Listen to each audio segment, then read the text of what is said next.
Hey everyone, Brian Zane here. If I'm looking a little more tired and disheveled than I normally do, it's because I mentioned earlier this week on Twitter and Facebook that my wife and I recently celebrated the birth of our second child. Everyone is happy and healthy, by the way. That's settle down, everyone. I did say on social media that I wasn't planning on doing Who Wore It Better this week just because I didn't have the time or the desire or the energy or the strength to watch 5 hours of Raw and Smackdown and review them like I normally do.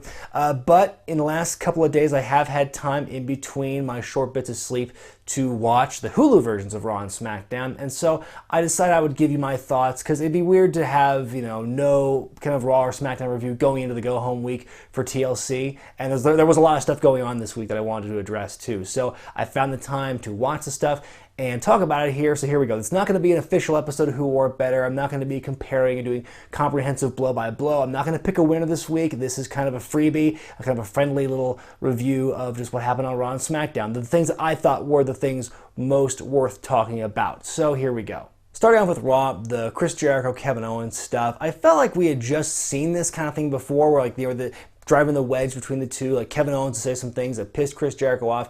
And just last week we had the big tease where they said, "Oh, fooled you, we're not actually breaking up." But like just a few weeks before, they had a very similar setup to what they did on Monday night. And so I thought it was getting a little repetitive, but I think they kind of redeemed it by having later on in the night, having Chris Jericho get beat up by Seth Rollins in the parking lot, the pedigree on the roof of the car. That was kind of a cool segment. I feel like these backstage brawls can really help add more heat to a storyline. And really what this showed is that the disillusion or the tension between Kevin and Chris is showing these real consequences. Chris Jericho getting beat up by Seth Rollins, and Kevin Owens losing his match against Roman Reigns later in the night. Now he has to defend the belt for reals against Roman Reigns at Roadblock. So yeah, I think we're seeing a lot of interesting developments with this storyline. It's moving along nicely, even though I feel that at this point Roman Reigns is kind of an empty vessel in all this. The skit with Cesaro and Sheamus at the bar, very reminiscent of the old APA stuff with the friendly tap. I thought it was great stuff. I mean, I thought the interaction, the taunts with the local talent, the customers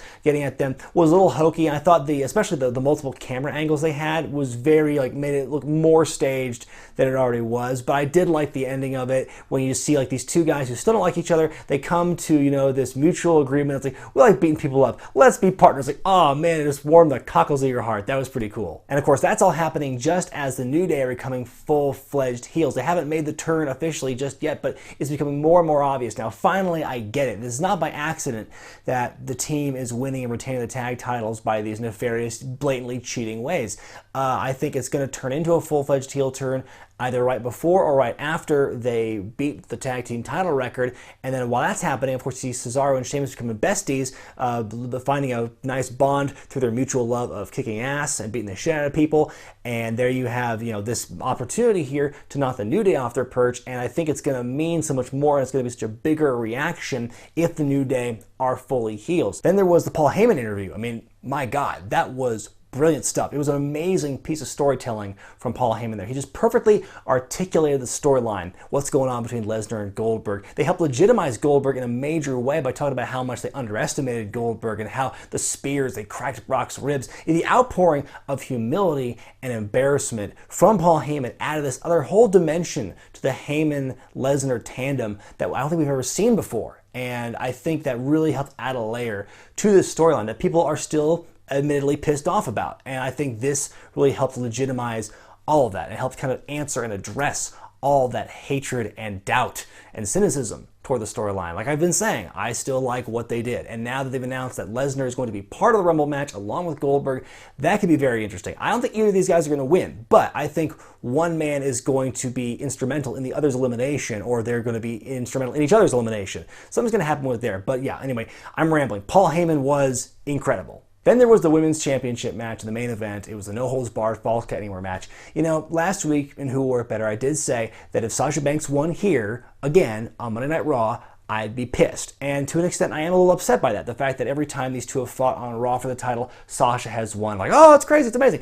So I was bugged by that a little bit. But that was taken away by what was objectively an incredible match. I thought it was a lot more exciting to watch, in my opinion, than Hell in a Cell. I thought it was my favorite match of theirs in the whole series, in the whole feud that they've had. Both women just putting it all on the line. Charlotte doing the big moonsault off the announce table. Sasha Banks just beating the shit out of Charlotte with the kendo stick. Sasha putting Charlotte in the bank statement wrapping her around the stands. That was a pretty creative way to end the match. Every time I count these two women out, they find some way to make me keep caring about the rivalry. If this were just another straight up one-on-one, like what we were kind of teased with earlier in the night, or it ended in a count out, and if it was straight up one-on-one and Sasha just won there, I would have been bored. But this match, this story here on this night was not boring. So do all these title changes back and forth between Sasha and Charlotte delegitimize the belt, as everyone is quick to say? I don't agree with that. I don't think it helps per se, but in my opinion, just look at these two women and how much they just fight and fight and fight each other because they care so deeply about the belt, because they each covet that belt with all their heart and all of their being. They will do anything to have the championship. To me, them caring about the belt adds far more legitimacy than how long somebody holds on to it, in my opinion. I mean, and here's a comparison. Look at Roman Reigns and how he is with the U.S. title. Does it look like he cares that he has the championship or that he won it? Did it look like he cared when he fought Rusev for the belt? To me, I don't see that. I don't see that level of caring in him compared to what you see with Sasha and Charlotte. So at the end of the day, I would say the women's title is much more legitimate than the U.S. title at this point because the two women who have fought for it care so much about it. That to me adds legitimacy. Meanwhile, on Smackdown, I really enjoyed the opening segment with Becky Lynch and Alexa Bliss, or the contract signing, the back and forth they had leading to the big table spot. Is it me? I find it weird that with WWE, they always do these contract signings like a week before the show or at the go-home week. I feel like we knew this match was going to happen weeks ago. They announced it on TV. The fact that they wait so long to bring ink and paper into it, to me, seems a little weird. I don't know, man, it's just a weird observation I have with the timing of the contract signs. But it was a good segment. I think it's great that they are going to have a tables match. This feud has gone on the way it has, that a tables match feels like a logical conclusion. So I'm excited to see what they can do on the SmackDown side with these women in these weaponized environments. AJ Styles finally looking like a competent heel, beating the hell out of Dean Ambrose and especially James Ellsworth. Sick Styles clash jumping off the stairs onto the floor. Thank God Ellsworth didn't tuck his head this time. I noticed this when I was watching it. They've done a really good job kind of distancing Ambrose and Styles from an in-ring perspective. They've had a lot of shared moments in the ring, like they fought each other like at Survivor Series, and then there was the interference that Ambrose has had in all of Ellsworth matches with Styles, but they haven't done like tag team match or like singles match, just throw away on SmackDown. Like they haven't done it in a while, I feel like. Since Ambrose won #1 contendership, I feel like they've been doing a good job keeping him away, which means that when they finally do have their match, their TLC match at TLC, I think it's going to feel a little more fresh. Now, I think the obvious thing is Ellsworth is definitely going to have some involvement in the finish of this match. The only question is how, because before Tuesday night, I was kind of looking at oh, well, Ellsworth, probably going to turn heel and on Ambrose and join AJ Styles, even though it's kind of dumb, like that's probably what's going to happen. But after he got beat up by AJ Styles, probably not going to happen that way. I think he's still going to cost Ambrose the match in some way, whether it's accidental or it's intentional, like he's actually going to become a baddie. But if that happens, then you're going to have like this heel jobber who, is being booked to not be able to wrestle. Like I'm sure he can work. I'm sure he can do a fine match, like when he has to. But his character right now shows he can't do much. So they've kind of painted themselves into a corner with what Ellsworth is going to do and what he's going to be going from here. No matter what's going to happen here, I am curious to see how this match is going to go. I think it's going to be a good one between Styles and Ambrose, no matter what. Then in the main event, there's more development with the new Wyatts as they beat American Alpha to become the #1 contenders of the tag titles. Harper helping Bray avoiding taking the bullet and allowing Wyatt to score the pinfall. I like how Harper is very clearly anti-Orton in all this. I think he's definitely going to be involved in the finish somehow at TLC. I'm curious to see what's going to happen there. But yeah, I mean, American Alpha, they've been very well protected when you consider like their win-loss record and like, they've been given these tag title opportunities, but they always keep having them taken away from them. Like they were put in the tournament and they got taken out with injury. And then, they win the turmoil match one week, then they lose to the Wyatts this next one. Like they're going to get their due, but I think they're being booked in such a way that they're not looking incompetent by losing or being taken out of the situation. Like they're clearly there. And who knows when they're going to pull the trigger on an American Alpha title run.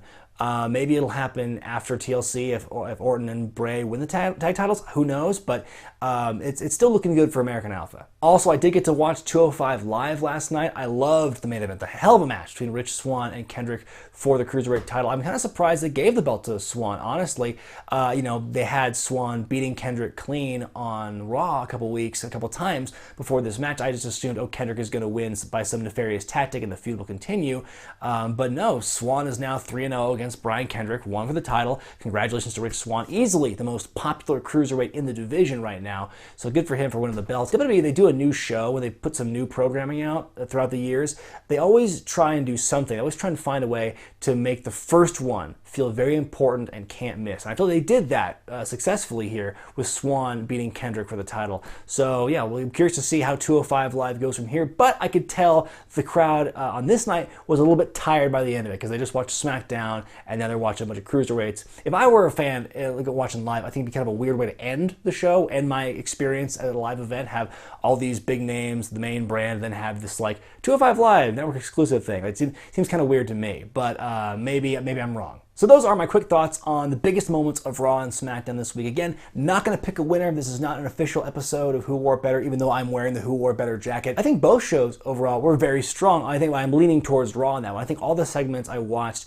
had meaning and purpose to them. You know, nothing felt throwaway about anything on Raw or SmackDown, at least the Hulu versions, in my opinion. Both shows had a little extra violence, a little extra cussing, like, I felt alive again. You know, maybe it was all the endorphins, the craziness of this weekend, but like watching these truncated versions of Raw and SmackDown, they were fun to watch, and I hope they can keep the momentum going in the weeks to come. So don't worry, folks, though. Who Wore It Better, the proper Who Wore It Better, will be coming back next week, so don't worry your pretty little heads about that. So until then, be sure to thumbs up this video if you like it. Comment below. Let me know what you thought about Raw and SmackDown in the comment section as well. Don't forget to subscribe to Wrestling with Regret and buy the t-shirts at ProWrestlingTees.com. I'm Brian Zane, and I need a nap.